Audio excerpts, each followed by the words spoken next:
আজ শুক্রবার 12 ডিসেম্বর 2025 জাপানের আওমোরি ক্যানে বেলা 11:30 দিকে শক্তিশালী ভূমিকম্পে আঘাত হানে। আওমোরি ক্যানের ব্যাপক ক্ষয়ক্ষতি সাধন হয়েছে। এই শক্তিশালী ভূমিকম্পের কারণে আমরা যারা জাপানে ব্যবসায়ী আছি, যারা জাপান প্রবাসী, সবাইকে সতর্ক করেছি যে সরকারের নির্দেশ অনুযায়ী সবাই যার যার স্থানে সরে যেতে বলার জন্য অনুরোধ করা গেছে।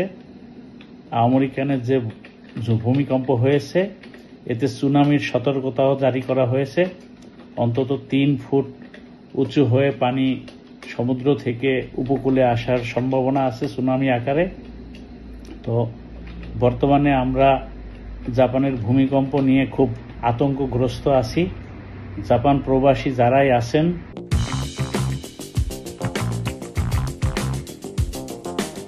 সবাইকে সতর্ক করেছি যে আজকের যে ভূমিকম্প হয়েছে এটা রিক্টার স্কেল ছিল 6.7 মাত্রার।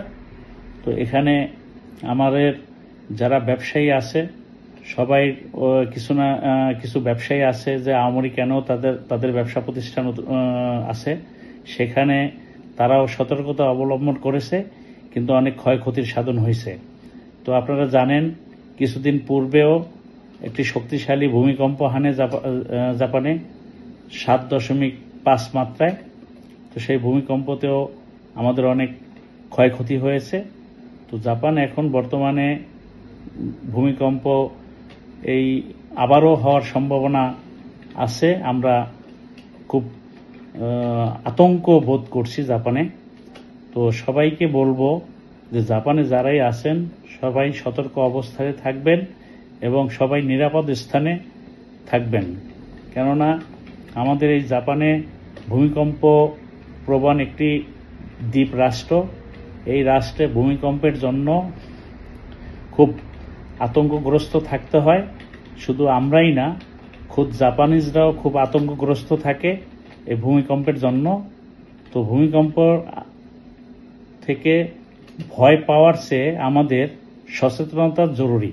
আমরা ভূমিকম্পের সময় যেন সবাই খুব সুন্দরভাবে সেফ জায়গায় চলে যেতে পারি এবং ভালো জায়গায় যেতে পারি। সতর্ক বার্তা শুনে আমাদের সেই নিরাপদ স্থানে যেতে হবে।